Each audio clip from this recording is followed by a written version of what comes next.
ఇప్పుడు స్విగ్గీ జొమాటో రావడం వల్ల మీ హోటల్ రంగానికి ఏదైనా ఉపయోగం జరిగిందా? ఎందుకంటే ఎవరు చూసినా పలానా ఉమ్, ఉమ్. పలానా హోటల్ పలానా ఉంటాయి, ఎంతసేపు స్విగ్గీ జొమాటో అని అంటుంటారు. దాన్ని మీరు ఎలా చెప్తారు? అంటే వాళ్ళు వచ్చిన తర్వాత బిజినెస్ రంగంలో యాప్లు రకరకాల మేము కూడా ఒక యాప్ పెట్టాలని అనుకున్నాం. మాకు అంత ఇప్పుడు ఈ రాష్ట్ర వ్యాప్తంగా ఈ యాప్ను రన్ చేసే ప్రయోజనం లేదు. దానికి కూడా ఆలోచన జరుగుతుంది, చర్చ చేయాలని ఆలోచన ఉంది. చేస్తున్నారు కానీ అబ్నార్మల్గా కమిషన్స్ వసూలు చేయటం అది ధర్మమైన విధానం కాదు. 300 రూపాయలు బిర్యానీకి 150 రూపాయలు మా చేతికి రావడానికి కన్నా కష్టం అవుతుంది. మిగతాదంతా కమిషన్ రూపంలో బయటకు వెళ్తుంది. కాబట్టి దీన్ని కంట్రోల్కి తీసుకొస్తే కొద్దిగా ప్రజలకి ఉపయోగపడుతుందనే ఉద్దేశం మా ఉద్దేశం తప్ప వేరే ఉద్దేశం కాదు.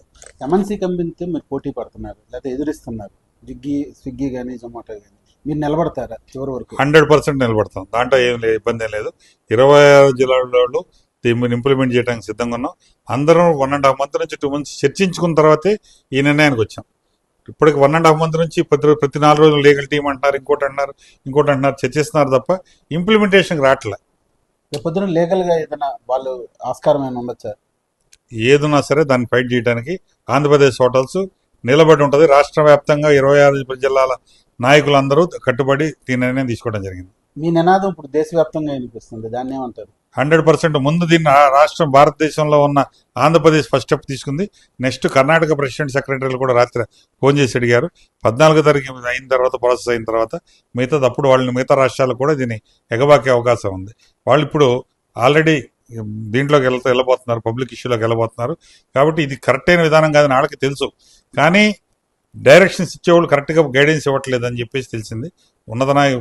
పెద్ద కేటర్లో ఉన్న వాళ్ళంతా నిన్న మేము అనౌన్స్ చేసిన తర్వాత వాళ్ళు నెగోషియేషన్ కూర్చోవాలని. కానీ నేను మొత్తం కమిటీ, నేను ఒక్కటి నిర్ణయం కాదు, రాష్ట్ర కమిటీ ఉంది. కమిటీ అందరూ కూర్చొని దీని గురించి మాట్లాడాలని నిర్ణయం తీసుకుంది. మన 23 జిల్లాల్లో స్విగ్గీ జొమాటో ద్వారా ఏమార్ బిజినెస్ అవుతుంది నెలకి? అంటే రకరకాలుగా ఉందండి. ఒక పెద్ద విజయనగరం జిల్లా బాగుంది, అంటే తిరుపతి బాగుంది, విశాఖపట్నం బాగుంది, డిఫరెంట్ విజయవాడ సిటీ బాగుంది. డిఫరెంట్ సర్కిల్స్లో చాలా ఫాస్ట్గా ఉంది. కొన్ని లక్షల మందికి దీని ద్వారా ఫుడ్ అంతుంది. దానికి అందించడానికి వాళ్ళు ముందుకు వచ్చారు. దాంట్లో తప్పుపట్టగా కమిషన్ రేషియోస్లో తేడా వచ్చింది. కాబట్టి దాన్ని ప్రాపర్గా మేము కస్టమర్కి ఎక్కువ ఇంపార్టెంట్ ఇవ్వాలని మా ధ్యేయం అండి. అదే మీరు హోటల్ దగ్గర ఇవ్వచ్చు కదా, అదే ఆఫర్ 1+1 ఆఫర్ కానీ డిస్కౌంట్లు కానీ ఆఫర్ దగ్గర ఇస్తే అది మీకు వర్కబుల్ అవ్వదా?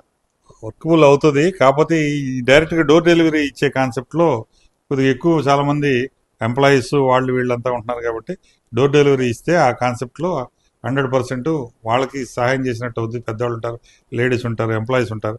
కాబట్టి దాన్ని దృష్టిలో పెట్టుకొని చేస్తున్నాం. అది కూడా ఆలోచన ఉంది. రాష్ట్ర కమిటీ కూడా కూర్చొని దాన్ని చర్చించి మా తరపున కూడా ఒక యాప్ పెట్టాలనే ఆలోచన కూడా జరుగుతుంది. ఆంధ్రప్రభ వారికి ఆంధ్రప్రదేశ్ హోటల్స్ తరపున ప్రత్యేక ధన్యవాదాలు. దసరా శుభాకాంక్షలు ఆంధ్రప్రదేశ్ హోటల్స్ నుంచి రాష్ట్ర ప్రజలకి, మీడియా మిత్రులందరికీ ప్రత్యేక అభినందనలు.